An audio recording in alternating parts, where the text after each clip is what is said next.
Lepo pozdravljeni. Pomladi smo lahko ponovno videli, da so se odvijali tedni vseživljenjskega učenja. Na njih so podelili nekaj nagrad, med drugim tudi nagrado za promocijo učenja. Dobila jo je tudi dolgoletna direktorica Ljudske univerze Alenka Grželj, ki je danes z mano v studiu. Lepo pozdravljeni. Lep pozdrav. Slišim, da ste na Ljudski univerzi pravzaprav pristali prej kot večina že v študentskih letih. Je to res in kako ste pravzaprav prišli do tja? Res je. Seveda, v 3. letniku smo že imeli obvezno prakso, enako tudi v 4. in najbolj logična izbira seveda je, da greš v kraj, kjer živiš in kamor se nameravaš tudi vrniti. Prej so bile te razdalje med Koprom in prestolnico mnogo daljše. Ni bilo te možnosti, da si v eni uri v Ljubljani in večina od nas je štartala na to, da se vrne domov. Seveda, povprašala sem na Ljudski univerzi in tam se je začelo. Tam se je začela praksa, nadaljevala se je v 4. letniku in potem takoj logična izbira zaposlitev.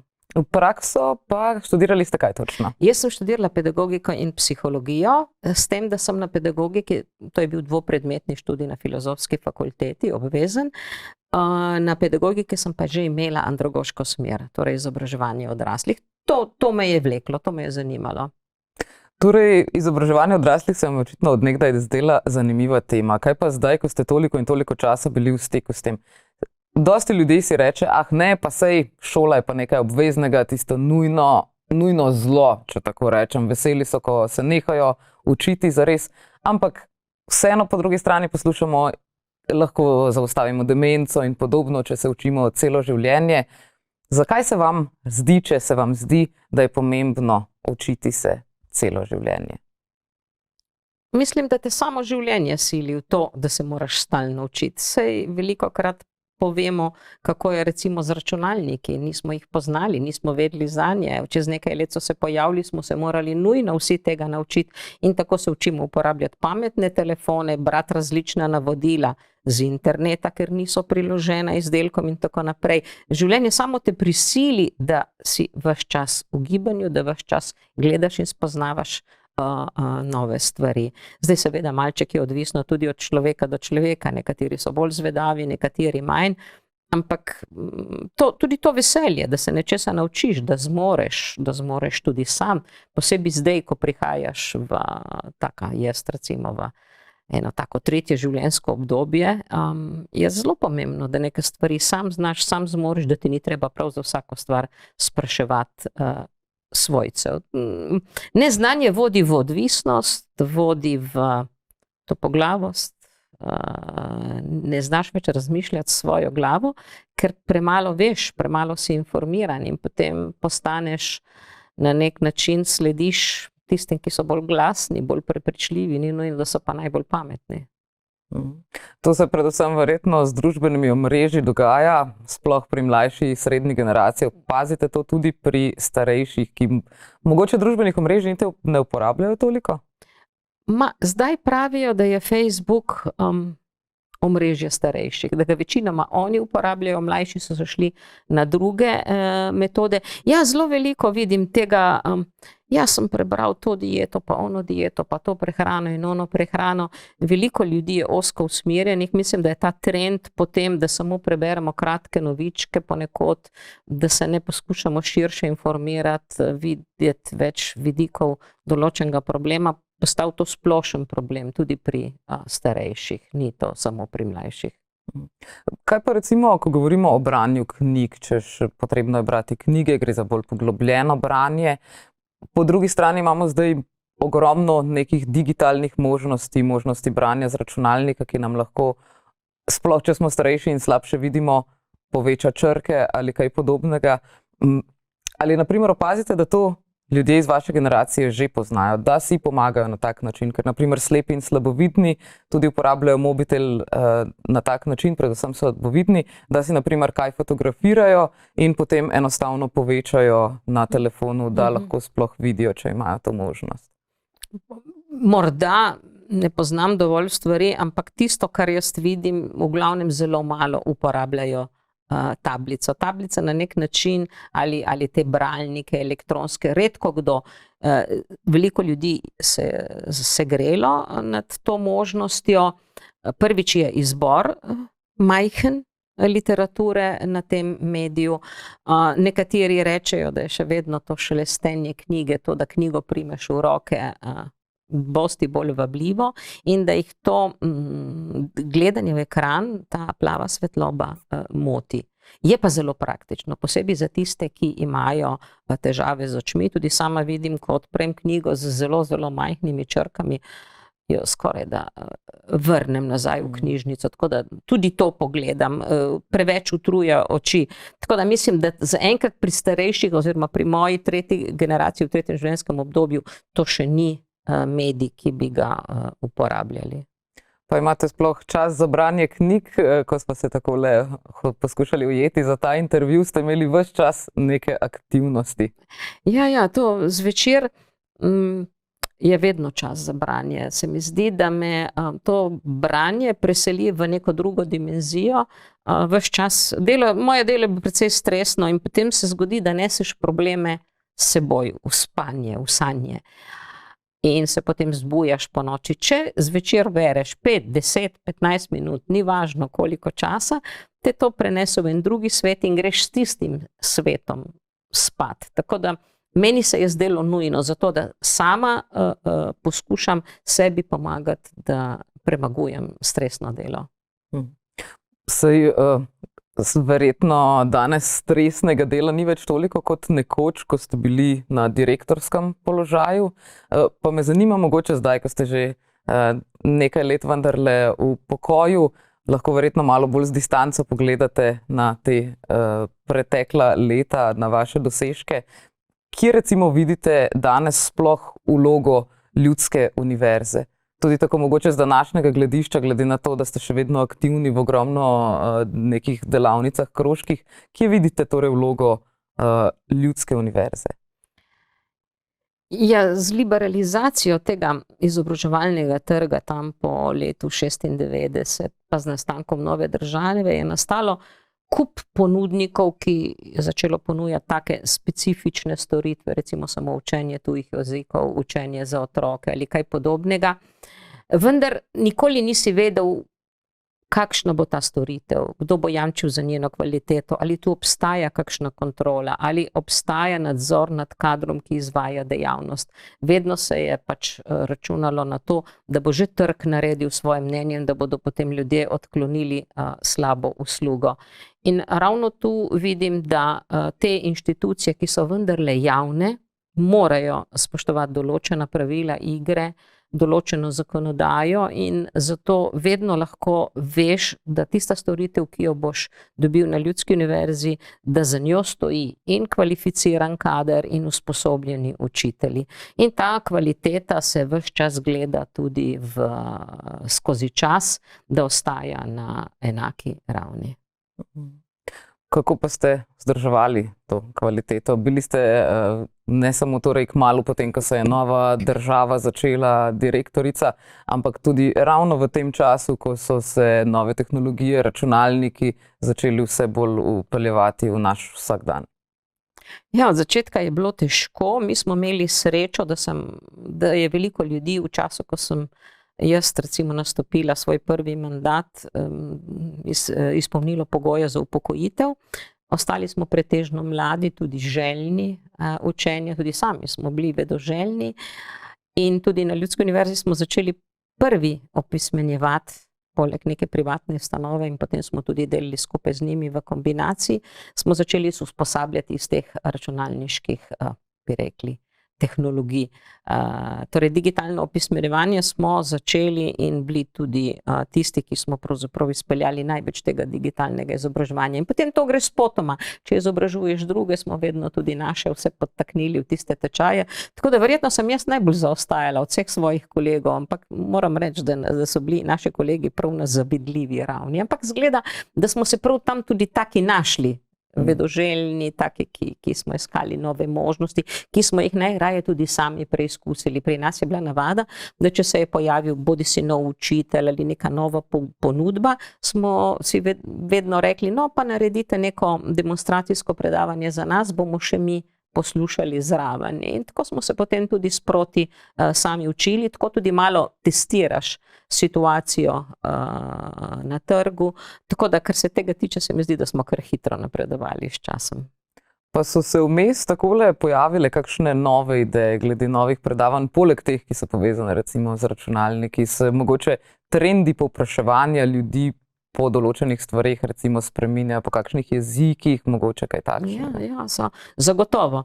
Poglejte, ko sem bila jaz še na praksi, so bili zelo popularni tečaji tujih jezikov, posebej angleščine, ki jo velika večina takrat zaposlenih ni obvladala, kajti to ni bil predmet v šoli od začetka, in ker imamo tudi tu na obali zelo velik delež priseljencev, s tem mislim priseljencem iz drugih krajev Slovenije, ne samo tako, kot govorimo danes, iz tujine ali pa mogoče iz bivših jugoslovanskih republik. Dejansko ljudje so prihajali v ta dvojezični prostor in so potrebovali tudi znanje italijanskega jezika.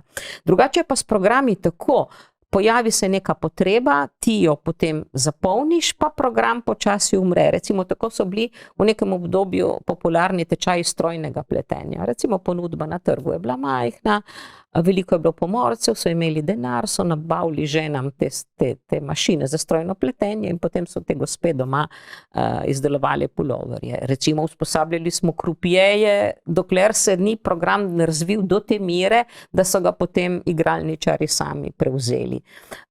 V obdobju osamosvojitve je zelo prevladovalo pridobivanje formalne izobrazbe. Takrat je nova država postavila določene pogoje, postavil se je en formaliziran sistem, kasneje tudi sistem oziroma zakon o javnih uslužbencih, ki je določal pogoje, in je izjemno veliko ljudi iz javne uprave pridobivalo visoko izobrazbo, oziroma prej so imeli višjo, potem so iz tiste višje prehajali na visoko ali pa prav ustrezno smer pridobivali. Tako da je bilo veliko formalnega izobraževanja.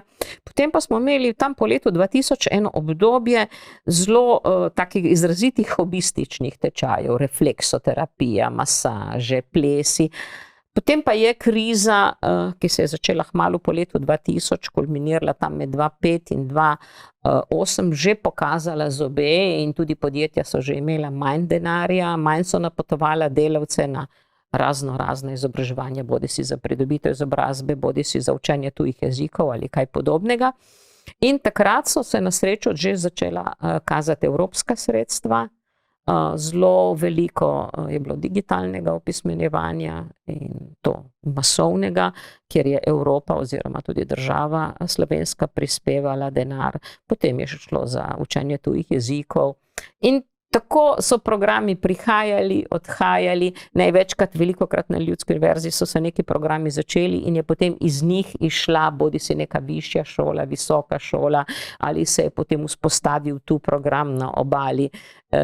Običajno se je začelo z izrednim študijem neke smeri, recimo prometni tehniki smo jih izvajali na začetku moje delovne kariere preko Zagreba, zagrebške prometne šole, kasneje pa je to izobraževanje prešlo na srednjo pomorsko šolo, ki je sicer zelo hitro bila ustanovljena, ampak točno te smeri za odrasle pa ni bilo. Tako da ravno zaradi tega je to delo v izobraževanju odraslih izjemno zanimivo, ker se stalno dogajajo zadeve. Jaz vedno rečem, da to je tako lepo delo. Vedno si v isti pisarni delaš z enakimi sodelavci, ampak programi se pa skozi menjujejo. Kar trg želi, tisto ponudiš, kar mora biti zdaj v zadnjem času tudi Evropa forsira, pač tisto počnemo, ne? Seveda imaš vedno en majhen del, ki ga lahko sam kreiraš, ampak v glavnem se prilagajamo ponudbi bodisi podjetij, bodisi posameznikov, bodisi tega, kar recimo Evropska unija tisti trenutek recimo financira ali se ji zdi to potrebno.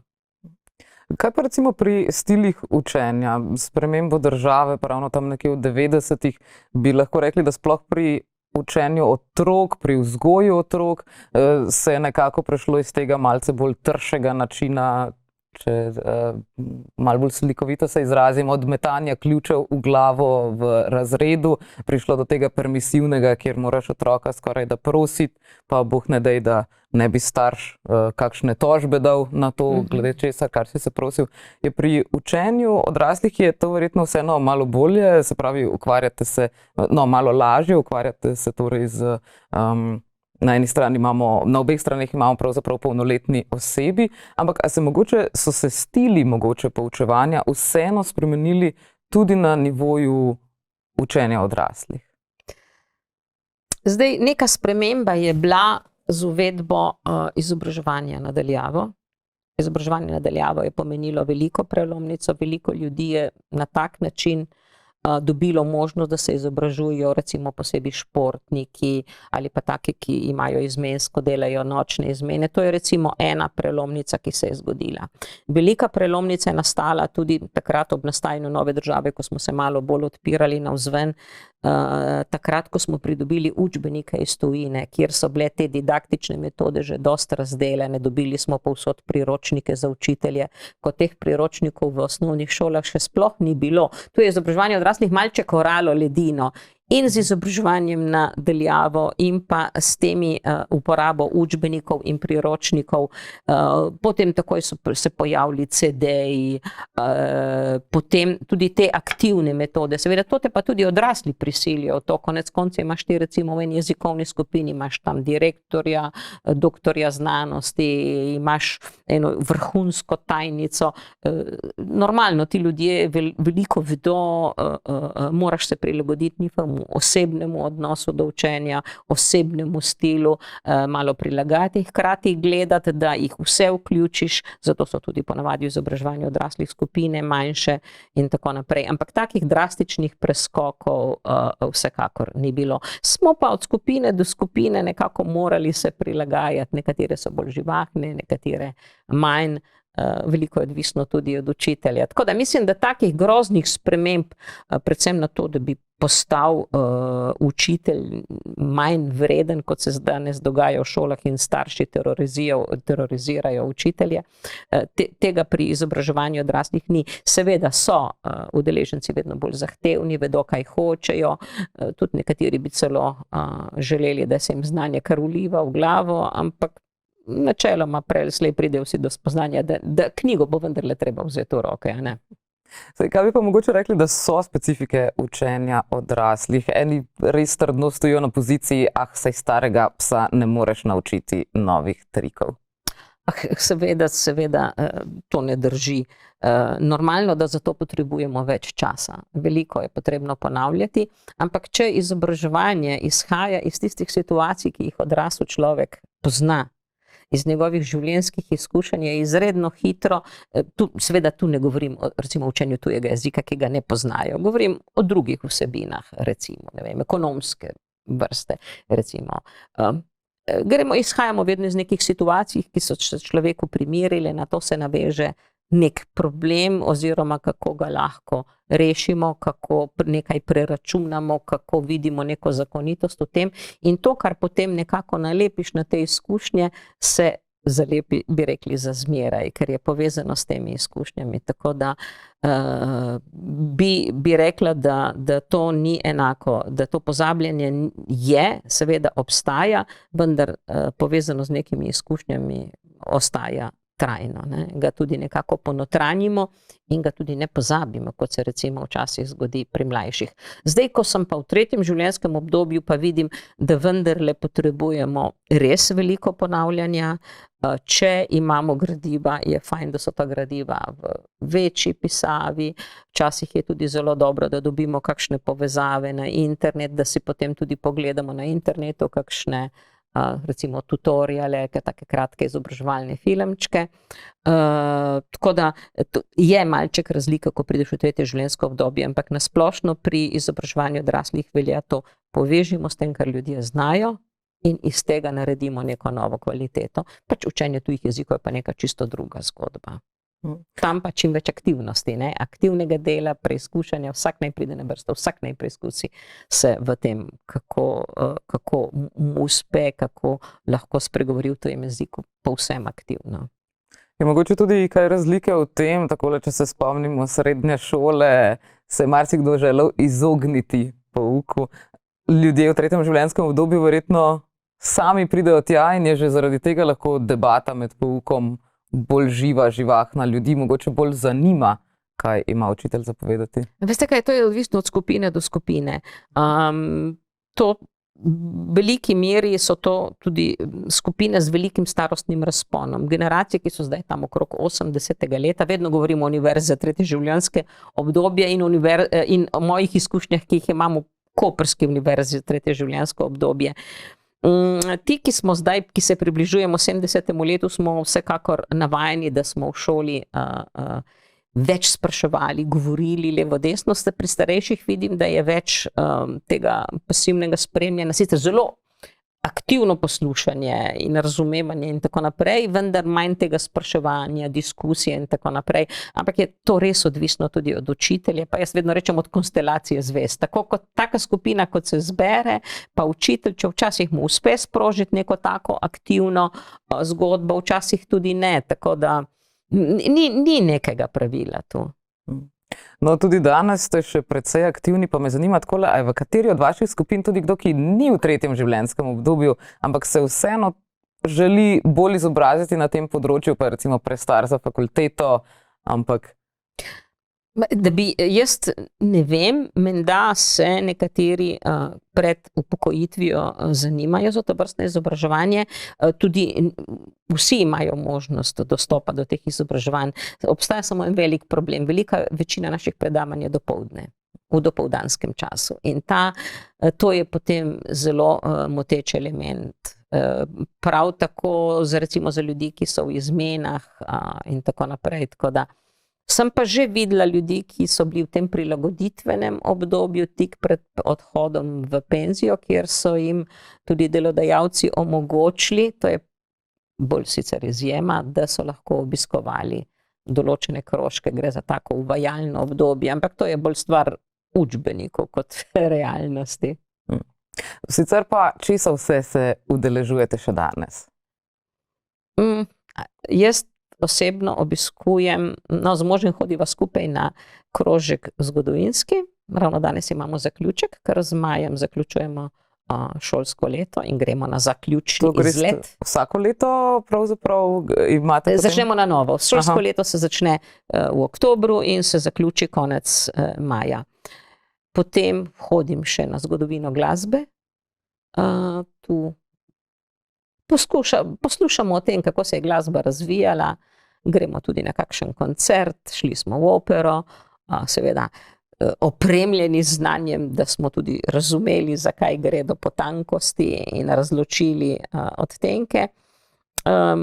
Ukvarjala sem se tudi z programom finančne pismenosti za odrasle. Tja so me povabili na Andragoškem centru Slovenije in kjer je ena skupina ekspertov, finančnikov in pa nekaterih, ki delamo v izobraževanju ali pa smo delali v izobraževanju odraslih, smo sodelovali pri pripravi tega javno veljavnega programa. Program je bil že sprejet in bo tudi predvidoma jeseni že financiran in bodo vanj povabili starejše, vse generacije, pravzaprav jaz sem sodelovala v tisti varianti za starejše, kjer so recimo take zanimive stvari, kot na primer dedovanje, naložbe, kako naložiti svoj denar, kako voditi družinski proračun oziroma kako ga spremljati.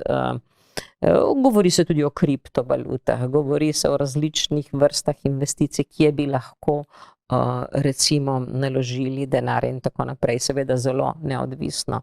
No, to je bila ena zanimiva zadeva, tudi pomagala sem pri zborniku ob stoletnici Zveze ljudskih univerz Slovenije. Kdaj je bilo to? To je bilo v lanskem letu, smo praznovali stoletnico prvih ljudskih univerz na Jesenicah, je nastala v Mariboru in pa še tretja v Ljubljani. Tako da smo nekako z enim zbornikom obeležili ta jubilej, ker velikokrat prislišimo to vlogo, ki so imele ljudske univerze. Naprimer, ne vem, če vi veste, da po vojni je tu na obalnem področju obstajalo 43 ljudskih univerz. Govoriva po drugi svetovni vojni? Po drugi svetovni vojni, ja. Praktično vsaka vas je imela svojo ljudsko univerzo, Njen glavni namen je bil pa to, da se opismeni prebivalstvo. Namreč s fašizmom, s italijanskimi šolami se je dogodilo to, da pravzaprav ljudje niso hodili v šolo oziroma so hodili v italijansko šolo, niso bili opismenjeni v slovenskem jeziku. In tako so potem, ko se je recimo v eni vasi, ko so vsi pravzaprav znali brati in pisati slovenščino, je pač tam ljudska univerza ugasnila in tako naprej. Tudi prvi smo uvajali poklicno izobraževanje, sicer potem nastala tudi industrijska poklicna šola v Kopru, ampak vendarle je ljudska univerza pripeljala vse tiste programe, ki so se potem kasneje razvili v rednem šolskem sistemu.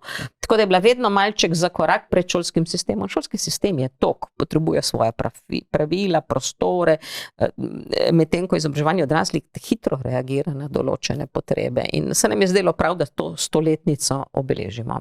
Kako pa pravzaprav poteka? To se potem naslednje, tako konec šolskega leta odloča, kaj bo naslednje leto? Ali so na primer kakšne stalnice, kot recimo učenje zgodovine, kamor hodite? Ja. Ampak ali to pomeni, da je vsako leto isti kurikulum, tako kot v šoli? Ne. To ponavadi so to recimo že kar ustaljene skupine. Ne? Recimo, ne vem, pri angleščini je 6 skupin, zdaj seveda, ko se ljudje vpisujejo na novo in predstavimo, kaj imamo, in potem nekako pogledamo in tudi v razgovoru z učiteljem, recimo, v katero skupino angleščine se bo uvrstil. Zgodovina tudi teče že vrsto let, tisti, ki smo prišli lani na novo, smo pač smo malček pogledali nazaj, nas je učiteljica malo peljala skozi tisto obdobje na hitro, smo vsi skupaj malček ponovili, ampak začeli smo s Prvo svetovno vojno in to je to, ne? Oziroma pravzaprav s koncem 19. stoletja, ne?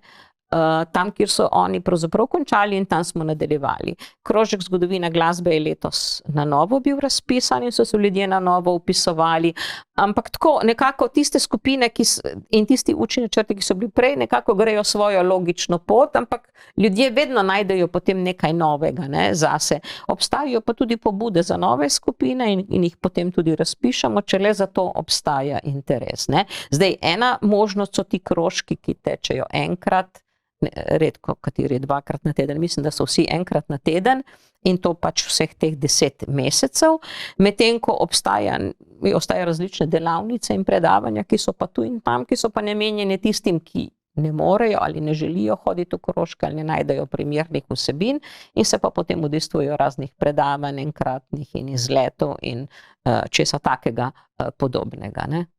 Pa so izleti del vsakega učnega programa? O tem, ki ste govorili za zgodovino glasbe, se sliši res zanimivo. Lahko še gledalcem poveste, za kakšen izlet gre? Ja, pri zgodovini glasbe, no, poleg obiska in ogleda opere Nabucco v Trstu, si bomo zdaj na zadnjem srečanju 30. ogledali majhen muzej Beethovenjana, se kliče Muzej Beethovenjanu v Miljah.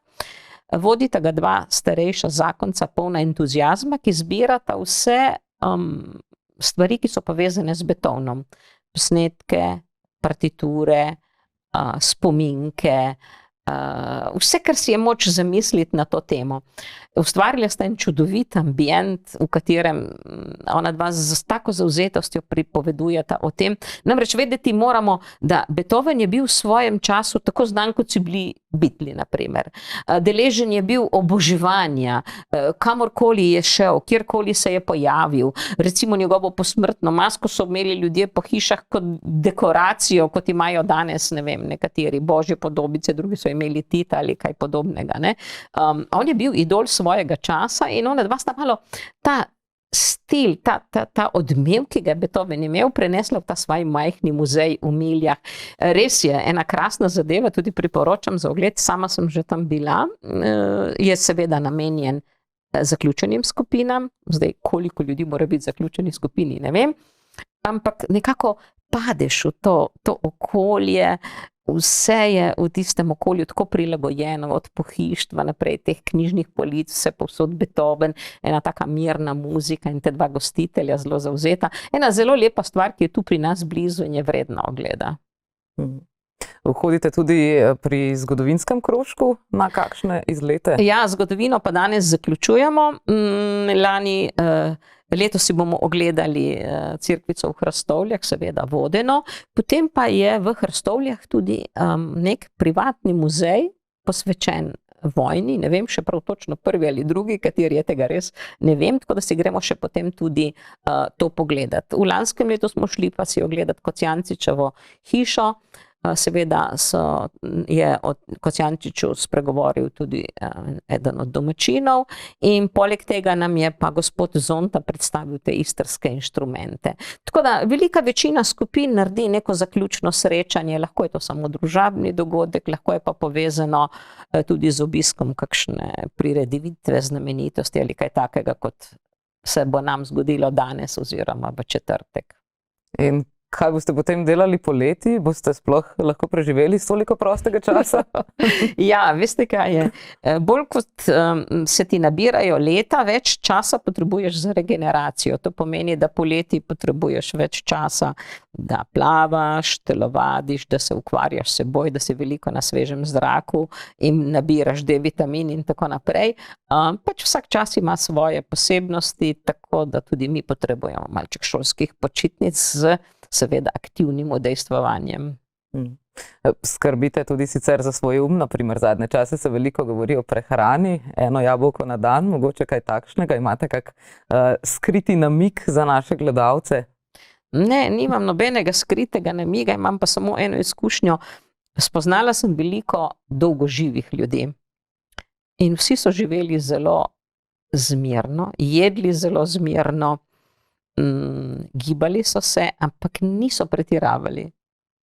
Torej, manj jest in zmerno se giba. Torej, ne pretiravanje v nobeno smer. Tudi velika večina je bila intelektualno aktivnih, ampak to se mi ni zdel predpogoj, ampak to prehranjevanje, zmerno prehranjevanje po zdravi pameti. Italijani bi rekli cucina povera. Mineštrice, veliko zelenjave, malo mesa, malo teh stvari, ki vsebujejo fosfat in podobne zadeve, bi rekli salame in podobno. Vsi so zelo malo jedli. Ampak nihče se ni branil, niti alkohola, tudi veliko starejših ljudi sem spoznala, posebej ženski so zvečer rade zvrnile kakšen kozarcek žganja. To jim očitno ni škodilo, ne. Ni pa bilo verjetno veliko kadilcev med temi dolgoživimi? Ne poznam prav nobenega. Tako mislim, da lahko samo še za konec že veste za naslednje leto, česa vse se boste udeležili. Predstavljam si, da kot promotorka učenja ne boste kar odnehali z delavnicami. Ne, jaz zdaj, seveda, z možem bova nadaljevala tole zgodovino, ker je izjemno zanimivo in imamo tudi Damjana Flego, je izjemna mentorica, tako da se že veselimo naslednjega leta. Končali smo s Pariškim mirovnim sporazumom po drugi svetovni vojni in tam nadaljujemo. To greste precej podrobno, če ste začeli pri 19. stoletju. Veste kaj, včasih smo si zgodovino predstavljali, pa so nas učili tako, da smo morali povedati, kaj se je zgodilo ob določenem datumu, pa si zapomni tudi določene datume. To me je vedno odvračalo. Tu se pa bolj pogovarjam o tem, kakšna so bila razmerja med velesilami, zakaj so določeni spori nastali, kako se jih je reševalo, zakaj se je sklepalo kompromise določene, ko jih danes ne razumeš, kaj je v ozadju določene vojne, katere stvari so vezane že za razmere iz leta 1870 ali kaj podobnega. Tako pravzaprav se učimo te zgodovine, ne? Na en tak razmišljujoč način. In seveda ob vseh teh aktivnostih verjetno mi bo ostalo še kar veliko časa, da se ukvarjam tudi s tem delom v upravnem odboru Univerze 3. življenjsko obdobje, pa seveda za sprehode, za gibanje, za telovadbo, za regeneracijo samega sebe. To bo zaenkrat kar zadosti, če pa potem obiščem še vse izlete in predavanja, ki jih organizira društvo, potem pomeni, da bo moj koledar kar precej poln. No, držim pesti, da vam uspe vse, kar si boste zadali. In pa lepa hvala, da ste se danes oglasili tudi v našem studiu. Hvala vam. Tako, dragi gledalci, slišali ste, da se učiti ves čas. Če se vam to le da, zagotovo pa bo imelo dobre in pozitivne posledice tako za vaš kot nenazadnje tudi za vaše telo.